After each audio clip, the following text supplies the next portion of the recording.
I believe it's time to start. Let's get your songbooks and turn to 286. 286. Sing the first and the last verse. First and the last. 286. Wonderful story of love. Wonderful story of love, tell it to me again. Wonderful story of love, wake the immortal strain. Angels with rapture announce it, shepherds with wonder receive it. Sinner, oh, won't you believe it? Wonderful story of love. Wonderful, wonderful, wonderful, wonderful story of love. Wonderful story of love. Jesus provides a rest. Wonderful story of love. For all the pure and blessed. Rest in those mansions above us. With those who've gone on before us. Singing the rapturous chorus. Wonderful story of love. Wonderful, wonderful,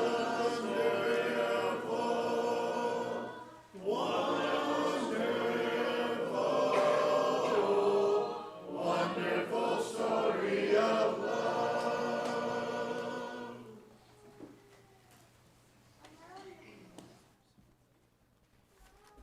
Good evening. A few announcements to be aware of before we dismiss and go to our classes. Want to welcome everyone. We're encouraging our visitors to fill out a card in the pew there in front of you so we have a record of visitors. So, and I see we have some visitors if you do that, but on a regular basis, if our members would help encourage visitors to do that, that would be very, very helpful. So looking forward to having more and more visitors, so it's a really good thing. Our services on Sunday evening, April the 11th, we'll have a special memorial service and prayer service to remember all the loved ones and different ones we have lost over the past year or so. We've compiled a list of names, and they're on the back table there if you'd like to look at them and see if there's anyone to add to that list. We'll be having that service then during worship service, and after the conclusion, we're going to have a slideshow. So if you have some pictures of those that may be on that list, if you could email them to Sarah, she's putting together that slideshow. We'd appreciate that very much. Our Senior Sunday has been scheduled for Sunday, May the 9th. We'll honor our seniors at the 5 p.m. service and have a fellowship afterwards. We plan to be a part of that. The postcard ministry, we're back in the swing of that, and please pick up a set and there on the back table and write a word of encouragement. We've had a number of recent visitors, so that would be very helpful to do that, if you will. Our prayer list, Ramona Bearden is recovering from her surgery. She's from this last week. Amanda Battles, and this is a friend of Ruby, is having heart problems. Sue Berneman, and this is Fred's mom, had shoulder surgery yesterday. Doing very successful, very good. Juan and Juanita says leave tomorrow. Tomorrow is midnight tonight to go to Oaxaca on a trip to Mexico. This would be a work that he helped begin back in the 1950s. Almost 19. Over 50 years ago. I know that much. So be praying for Juan and Juanita as they'll be traveling there and the good work they can be about. Nelda Ruby, mother of Linda's friend Rita, is at home and stable with the virus. The funeral for her husband is on Saturday, so that family's having a lot. Be praying for them. Debbie Sneed has let us know that her son and grandchildren received false positive for the virus, so they do not have it afterwards. So be thankful for that. Cindy Lewis is seeing a cardiologist this week. Be praying for her. Roger Floyd, neighbor of the Dews, has a bone infection. It can be very serious there. And remember the family of Kyle Pope, a 15-year-old girl who was killed in an ATV accident recently. This, again, is friends of the Dews. And also, Catherine Townley's father is in the hospital in Beaumont. Not as bad as what first feared, but he's still not out of the woods. Be praying for him and his health, and of course for the family too. Let's go to our Father in prayer. Our Father in heaven, we come to you, the God of all creation, who know us, and you truly care for us, and you love us so much. Father, sometimes as we look here on this earth, we are so concerned of all the hurt and the sickness, and we know, Father, you know as well, and you care. And we pray, Father, that you'll help us. We have a measure of strength and health of these that we've just mentioned, that you'll give strength to them, a healing. Pray, Father, that you'll help us as we turn to you and we point others to you for your care and love. Pray you'll be with us as we go through this evening, in our studies, that we may be a committed people of yours and give you all glory. We pray things in Jesus' name. Amen. Dismissed to your classes.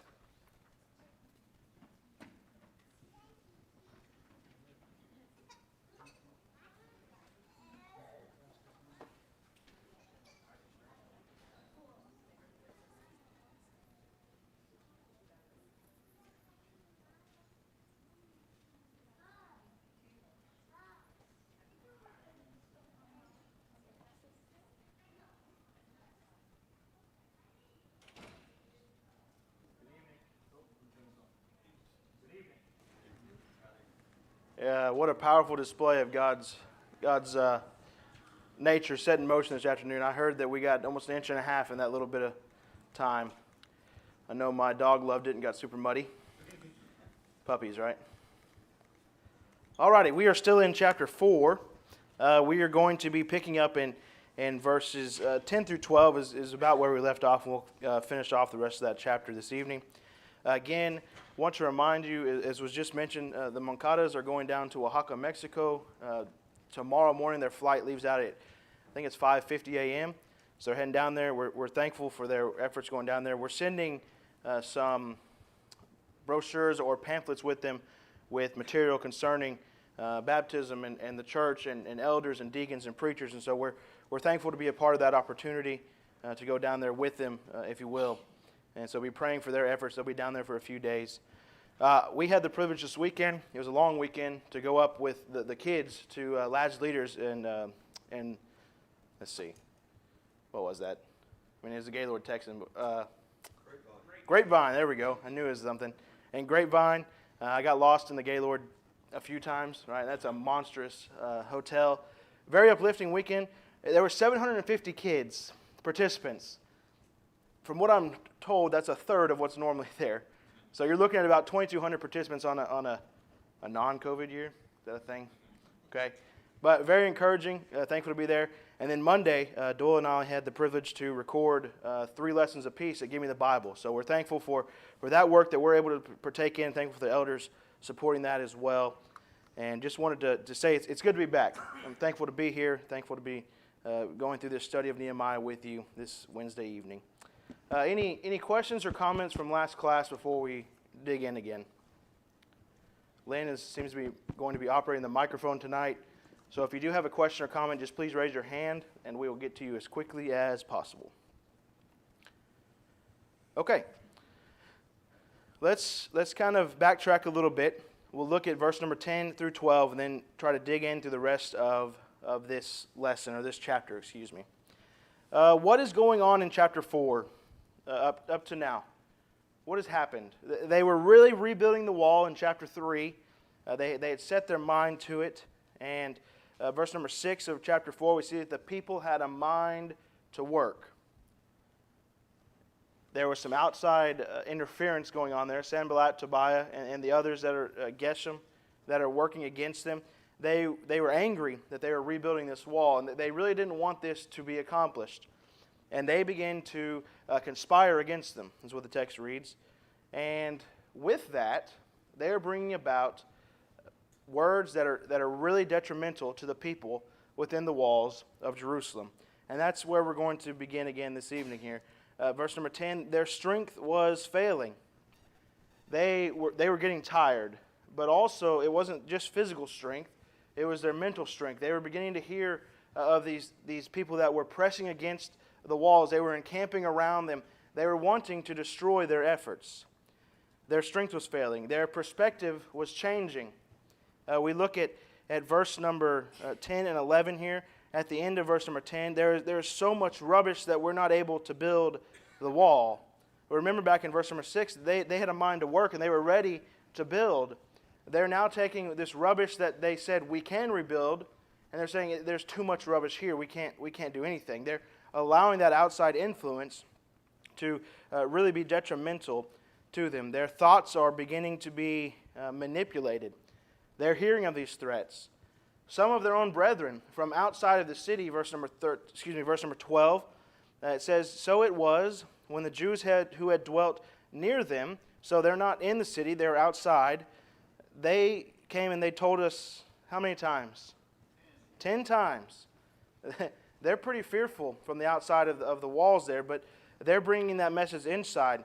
And so they're coming and telling them, those who are working on the wall 10 times, look, we're going to be overrun here. We're going to be destroyed. It says, from whatever place you turn, they will be upon us. That causes a lot of discouragement.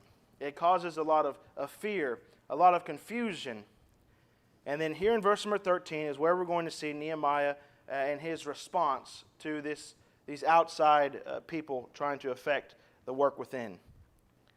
Verse number 13. Here's Nehemiah's response. "Therefore, I positioned men behind the lower parts of the wall at the openings, and I set the people according to their families, with their swords, their spears, and their bows." Nehemiah, he takes their concerns and he addresses them. He addresses them. These were legitimate concerns.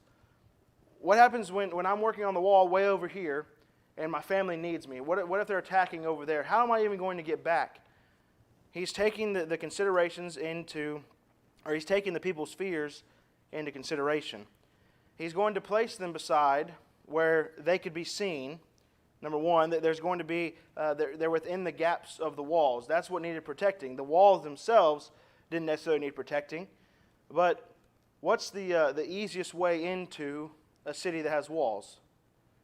You find a weak spot, right? You find that gate that's broken, or the aqueduct that you can sneak in, or something like that. That's not the weak point, though. The wall is not the weak point. It's the gaps that are the weak point. And Nehemiah sees that. He recognizes it, and he's going to act accordingly to better defend those walls. Again, he is looking at the people and their concerns. The leadership is going to recognize an issue. They're going to address the problem, and they're going to find a solution. Recognize an issue, address the problem, find a solution. That's what Nehemiah is working towards here, the solution. He's seen the issues, and he's heard from the people, and now he's wanting to find that solution. Good leadership is going to listen when people address their concerns. So when an idea is brought forth, and it is something that maybe we've tried before, what response may we hear? Not only from leadership, but what response do we hear maybe throughout the church? We've tried this before. What's the discouragement there? It didn't work last time. Okay, Jessica says it didn't work last time. Why would it work this time? We need to be careful if we're responding that way. We've tried it before and it didn't work. I've heard a statement like this when I was younger. No laughs? Okay. No, when I was about 17, I heard this comment brought forth, and I thought to myself, it was concerning door knocking. And the idea was brought forth, hey, let's do another door knocking. And they said, it didn't work before. And I thought to myself, what do you mean it didn't work before? Just because no one wanted to have a Bible study, what were, that's bad grammar. Yeah, exactly, right? We were planting the seed. That is our responsibility as Christians anyway. So just because no one wanted to listen doesn't mean the door knocking didn't work. It got us into the neighborhoods, into the community. And that was very strange to me as a younger man. It doesn't matter, again, if one single person doesn't want to open up their door and have that Bible study. If we're out there doing what God has commanded us, to share that gospel, then it worked. It worked. So be careful in the way that we look at situations of, it hasn't worked before in the past. Maybe we need to change our perspective. As leaders, we need to do our best to genuinely listen to the questions and the concerns and the suggestions of everybody. Now, not every suggestion is going to make its way to the top of the list, is it? There are some suggestions that really they could be silly, right? It could be someone that's putting this in there for maybe a more confusion to the list or whatever it may be. But we have to do our best to genuinely listen to those concerns. We need to sit down and we need to recognize those issues and we need to work through them the best we can. And then we need to try to find that solution. Let's look at it this way. A person comes up to us and they say, my child is growing apart from the church. I think they need more youth programs or events to go to within the congregation so that way they can be strengthened. This can be approached a few different ways. First, there needs to be an evaluation of the situation, doesn't there? Just like Nehemiah in chapter 2, when he went and he observed the walls, there was this evaluation that went on. If the evaluation comes down to, okay, the curriculum, the focus, the thought process, the programs are found to be insufficient, then change is necessary. That's what a leader is going to recognize, that change is necessary. Let's go to the elders. Let's go to the deacons. Let's get the Bible class teachers and the preachers and let's address and improve the problems. Or we could look at it this way. If something like that happens, okay, let's discuss all the things we have in place and ask, are we attending these as best we can? Are the things offered, are we attending them? Is it that we need more, or is that we're not coming to what we can? Same goes for adults. Well, we feel like we just aren't getting enough out of Bible class or out of worship or outside events going on. If, again, they are determined to be insufficient, by all means, let's address the issue and let's fix them. But let's also ask the question, are you feeding yourself spiritually with the opportunities that are given? Are we attending everything that we can? The elders of this congregation have set forth, okay, bear with me with this example, right? There are feeding times. There are feeding times for the flock. Sunday morning, Sunday night, we have Bible class. We have Wednesday evening Bible study. These are set forth by the elders to come in and feed to feed the flock. The thought goes from or we are not getting enough out of fill in the blank to are we taking the opportunities that are being given to us? Something we need to be mindful of. Are we choosing to attend the opportunities that arise? Again, the idea of listening to concerns and addressing the issue at hand, it can and must be applied to most, if not all, situations when it comes to leadership. Verse number 14. Back in Nehemiah chapter 4, verse number 14. Any questions or comments on that last section right there, or verse number 13? Okay. Verse number 14. And I looked and arose and said to the nobles, to the leaders, and to the rest of the people, do not be afraid of them. Remember the Lord, great and awesome, and fight for your brethren, your sons, your daughters, your wives, and your houses. Nehemiah has already addressed the issue of, okay, there is a legitimate concern of these outside forces coming inside these walls. Let's fix that. I'm going to place men in these certain positions, and they're going to guard this. Now, the next thing is they're already being discouraged in verses 10 through 12. So what does he do here? He's encouraging them. He's saying, look, you need to fight for one another. You need to fight for your brethren and for those within the walls. The Lord is what he says there. The Lord is the one who's going to fight for us. This, again, it brought a return to the work in verse number 15. It brought a return to the work. It had been hindered for a short moment there, and then once those issues are addressed, once those concerns are handled, the people are back to work. We see that in verse number 15, and it happened when our enemies heard it, that we knew, when our enemies heard that it is known to us and that God had brought their plot to nothing, all of us returned to the wall, everyone to his work. So not only were the people encouraged within the walls, the enemies were discouraged without them, or outside the walls. That's a big factor there. God is the one that is going to fight those battles for them at this time. He's the one that is going to bring about those victories. And Nehemiah, he's encouraging the brethren there. Here's what we can do physically. Remember that we're on God's side and God is on our side. Verse number 15. Any questions on verse number 14 and 15? Alrighty. As you look at great leaders, Nehemiah's a great leader. It wasn't a long oration that he had. Didn't have a lot of words to say. No. He simply said, don't be afraid. Remember God's on our side. And how we're going to do it, God's going to be on our side as we do what we need to be doing. So he simply said it and said, let's get back to work. That's a great point there. It's not you phrased it well. If we're doing what we're supposed to be doing, God's going to fight for us. We can take that in today and make application of that in our lives. If we're doing what we're supposed to be doing, then we have a comment over here or a question. If we're doing what we're supposed to be doing, the outcome's going to be better for us because we're on God's side. Yes, sir, Wes. Scout, first of all, I'm really enjoying this study of Nehemiah.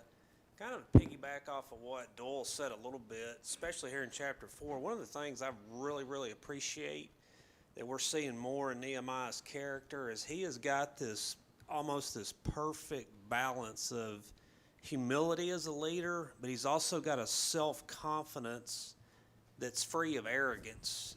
And I appreciate that the more I study about Nehemiah. He must have inwardly been a little nervous and scared about the circumstances, but we have what we have here in Nehemiah, and that's some of the character traits that really stand out to me that I appreciate about him. Yeah, very good. No doubt the idea of he continues to look back to the one who's going to suffice, right? He's always looking back to God, and that balance there of that humility and hard work, that could probably be a lesson. Humility and hard work, looking at application from Nehemiah, but great point. Anyone else? We got one up here, Brother Lynn.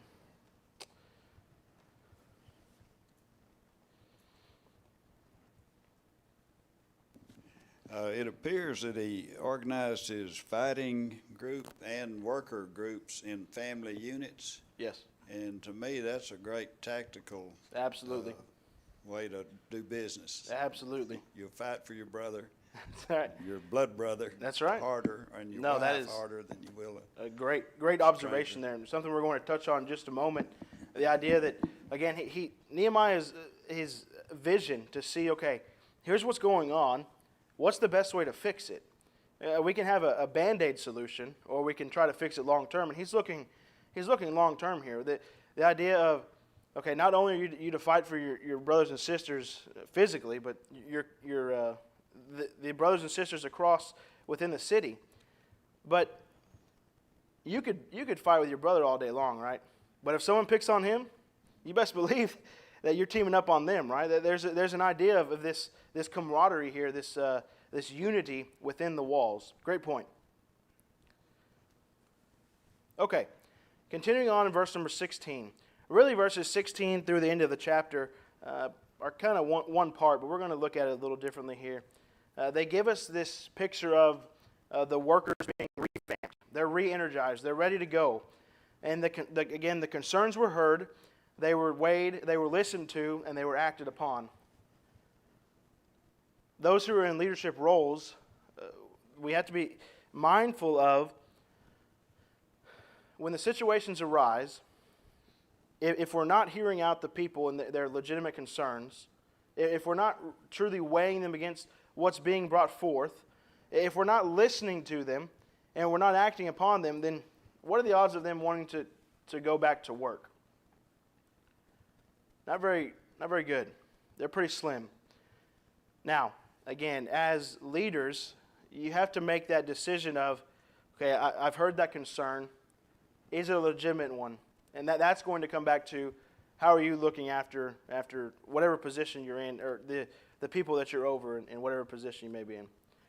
This Nehemiah in his leadership roles, I mean, you could teach the book of Nehemiah to a secular workforce. I mean, the idea of what he's doing here is incredible.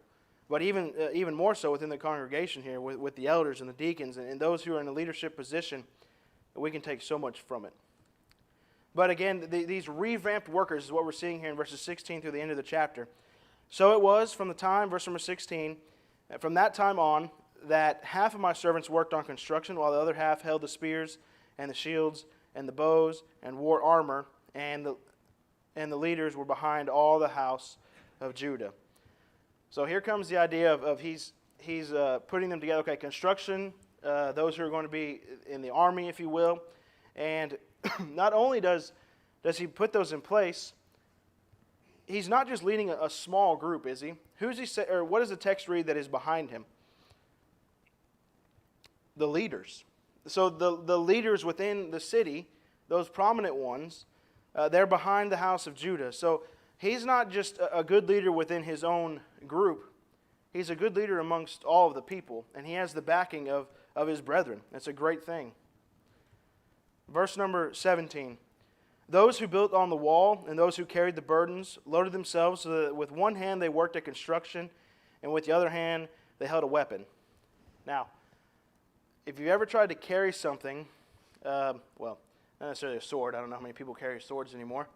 But if you're trying to carry a sword and you're loading your back with a stone to walk to the wall, is that an easy task, do you think? It's not super easy. You're certainly almost torn in the idea of, okay, well, I have to be ready for this attack, but this wall has to get built. There's an idea of there is service to be done in both aspects here. I need to protect and I need to build. They have to be on guard, but also a continuation of the work must be done. But they're working. I wouldn't even call this a hindrance here. It may be a little slower, but it's not necessarily a hindrance. This is a solution to the problem. Look, the men and women working on this wall, they need to be and feel protected. So here's what we're going to do. You're going to carry a spear or a sword or a shield or whatever it may be, and if the time comes and we're working on the wall, we need to be called, we can be there together, side by side, working there and fighting for what is ours. Verse number 19, we're going to see another issue that's being addressed here, but we're not there yet. It says that the wall is great and extensive in verse number 19. But verse number 18 says that everyone of the builders had his sword girded at his side as he built. So it wasn't necessarily that they were carrying it, but attached to them. That's still not an easy task. You have a sword hanging from your hip, and as you're bending over and such, it's getting in the way. Again, it's not a hindrance, but a solution to the problem. Verse number 19. Then I said to the nobles, the rulers, and the rest of the people. This is Nehemiah talking to the people here. He's saying, look, I understand that this wall is great and extensive, and we are separated from one another. So here's another a problem that Nehemiah has seen, and another solution that he's going to present here. The wall is great and extensive. Let's go back to this real quick. Is it this one? Nope. Okay. This is the wall, the picture of the wall. If someone is working on, someone's working on the dung gate, and they're over here at the great projecting tower, if they're not right there, they may not be able to hear them calling for help if they don't have what Nehemiah is going to implement here. It's great and extensive. So verse number 20, he says, "Wherever you hear the sound of the trumpet, rally to us. Our God will fight for us." So he's saying, okay, I understand this wall is huge and that there are so many groups going on. It's not exactly a quiet thing that's going on. They're building with rubbish and rocks. They're going through and they're putting this wall back together. And he says, when you hear the trumpet, you come rally to that point. That's going to be the zone that we need to protect the most at the time. If there's an outside threat and they're trying to come through one specific section of the wall, you rally to the trumpet. Again, another solution that he presents and brings forth. Verse number 21. We mentioned this last week, verse number 21, looking at, we had heart, verse number 6. We had hands, verse number 15. And now we're seeing the hours that are put in, verse number 21. "So we labored in the work, and half of the men held the spears from the daybreak until the stars appeared." You're looking at an easy 12-hour day. Easy. Maybe more. But they are willing and able to do so. At the same time, verse number 22, "I also said to the people, let each man and his servant stay at night in Jerusalem, that they may be our guard by night and a working party by day." So those people that had come in that we had seen in chapter 3 that were from surrounding areas, he's telling them, I need you to stay within the walls of Jerusalem at night. We're going to need to rotate our crews here. We can't have them working 24-hour days. You won't last very long. We need to be able to rotate our crews and our guard around. They're going to be our guard by night and a working party by day. So it's not they're going to be both. They're going to have a guard and they're also going to have a working party. So you're looking at maybe shift work in the very beginning of it, right? Way back in the day. Nehemiah is seeing these things though, and he's presenting these solutions. Our God will fight for us though. We need to highlight that, I think. Our God will fight for us is what Nehemiah is telling his people. Again, encouraging the brethren within the walls of what is going on. The whole reason they're rebuilding this is because, well, the city was destroyed, but that was the city of God at the time. Yes, sir, Wes. Hold on just a second. Thank you, sir. I don't know, maybe it's human nature, Scout, but I've noticed about myself that when I feel heard, understood, and appreciated, I tend to do just a little bit more than is expected. This is a comment slash question. Is that okay to even do in the church? To work harder than you need to? No, when we feel heard. Yes. No, when we feel heard, understood. I've seen that sign on a billboard somewhere that people will always do more than is expected when they feel appreciated. Yeah. But I think about times in my own life when I've been kind of discouraged and bummed out and all that kind of stuff. But when I truly feel like I'm heard, understood, appreciated, man, it's just like it's another fire that's lit under me. And I'm looking at how Nehemiah is handling this discouragement among his people. No, I agree 100% on both your question and comment. I mean, when you are heard, when we're heard, it opens up us to say, okay, not only are they listening to me, I can bring my concerns to them, and they're going to listen to me. It's going to be a continual thing there, where if we don't feel like we're heard, then what's something that we do naturally if we don't feel like we're heard or that our point is not getting across? We withdraw, right? We withdraw, and we don't want to present those things. I got to be a part of a conversation this last weekend where we needed to be heard, and once we were heard, the situation got so much clearer because we were able to discuss the things that needed to happen. And once the information was presented, things got so much clearer for both sides. And we're thankful for that communication that we can have within the brotherhood. You have a comment, Greg? No, but I'm just thinking about the Jews from the outside that came in and said 10 different times, Yeah. you need to come back out here with us. Yeah. How do they feel? They probably don't feel heard. Yeah. No, I could definitely see and that. that's, I mean, The response is to further the work that Yep. needs to be done. No, that's a great point. And that's what they have to accept at that point. Yes, sir. Our That- response is we're going to continue the work. That is a great point. In Nehemiah, later on here, he's going to, Sanballat and Tobiah and them are going to keep saying, hey, let's meet. And Nehemiah says, why should I come down from this wall when the work's going on? To point out something that you mentioned there with the outside people, I wonder if, not that they were necessarily looked down on, but perhaps if they had joined in the building of the wall to begin with, Nehemiah, or they would have been working with the brethren there, and the wall could have been completed faster. But good observation there, something I hadn't really thought about.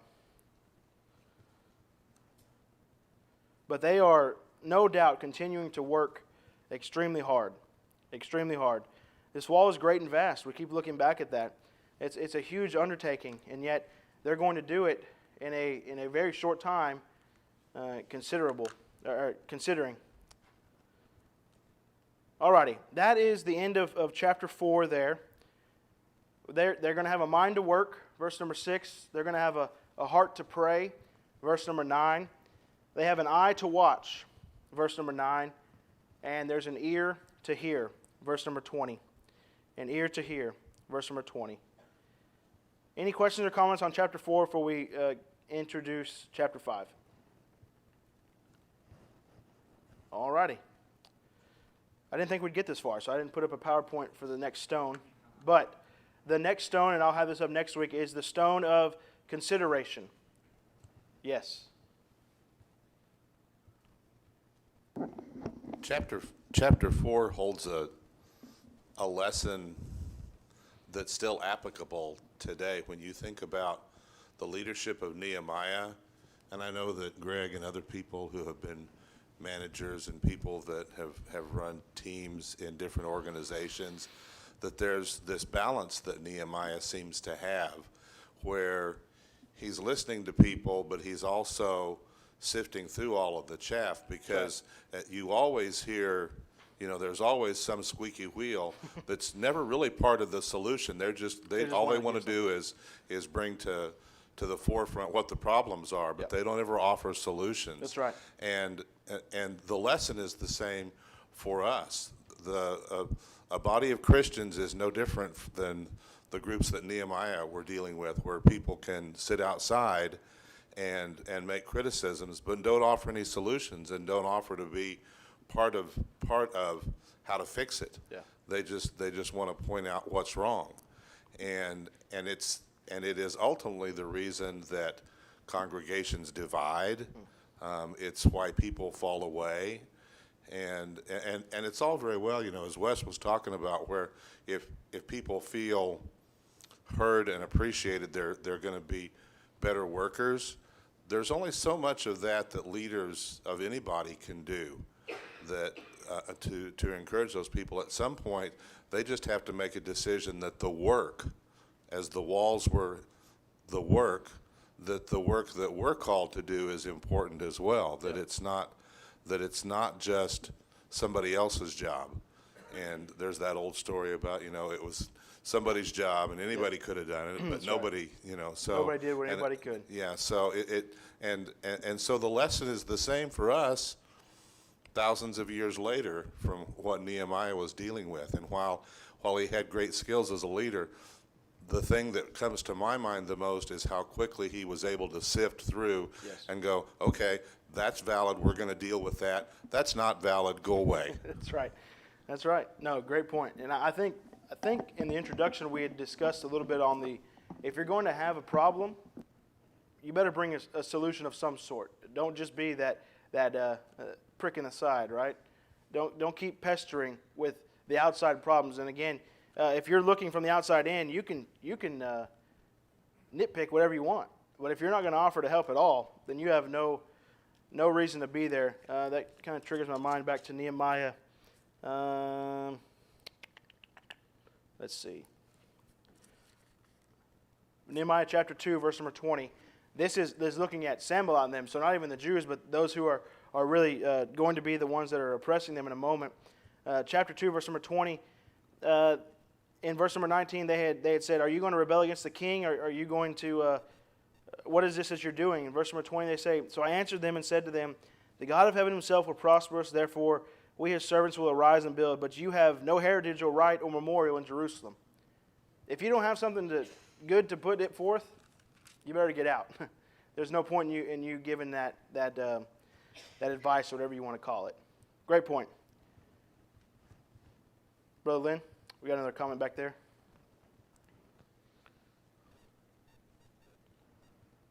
Kind of falling back on what Mr. Lynn said about Nehemiah and him being a good leader. The more and more we read chapter 4, the more we see just how good of a role model he is as far as leadership goes. He can inspire his workers, rally his troops behind a certain goal. He's also able to locate a problem, address it, and find a solution for it. Yep. No, like I said, Nehemiah is the observations we can take from it. And another thing that we need to remember is that Nehemiah is not just telling these people to do these things. He's working alongside them. That's a huge thing when it comes to leadership. If you are not willing to get in the trenches with them, then they're not going to want to work as hard for you. At that point, they're not going to say that they're being listened to in that way, right? You're not going to have that affirmation of not only do they listen, but they're acting upon it. Wade? I was just going to comment. Chapter 4, verse 17, it says, those who carried materials did their work with one hand and held a weapon in the other. I just think for me, that's the application for Christians. Do we have that mindset of each day where, hey, I'm going to do the Lord's work, but I got a weapon in the other hand for the devil's, That's a great point. tactics and stuff. So I'm if we're stealing going that. out and we're trying to teach people about Jesus and tell the story about Jesus, but we're not studying God's word, are we really being as efficient as we can be as a Christian? No, great point. Great point. That is definitely something that's going into my notes. Anything else on that? All righty. Okay, hold on just a second, please. Oh, also, Brother Juan had I think he started in the 70s. The 50s would have been a little further back, Doyle. That's my math too. So. Well, Go ahead. Because he's probably 70 years old, Oh. and Well, 70 Juan, you're years looking ago good. was. Go ahead. I mean, we're in the 20s. Yes, I forget. I keep thinking 2000s. Yeah. My real thing I was going to say was to comment on Wade's thing. He said a sword to fight off the devil, but the Bible is our sword. Yeah. That's what I Well, was definitely application to be put forth on either side there, because it is a defensive and offensive weapon. So, great thought. Anyone else? Oh, hold on just a second. That very last verse of the chapter, it's one as a little kid, I always wanted not to have to be able to sleep in my clothes. Yeah. They were always ready. That's right. Always That's right. ready. Definitely something to take away from there is they only took them off if they had to wash them. You can go a few days with some dirty clothes, right? Definitely something to joke about, but also there's an idea of, look, I'm not going to be caught vulnerable, right? I'm always going to be ready. I'm going to have that sword. I'm going to be able to be dressed to fight when I need to. Good point. All right, if you'll excuse me, I'm going to write just what Wade had said so I don't forget it.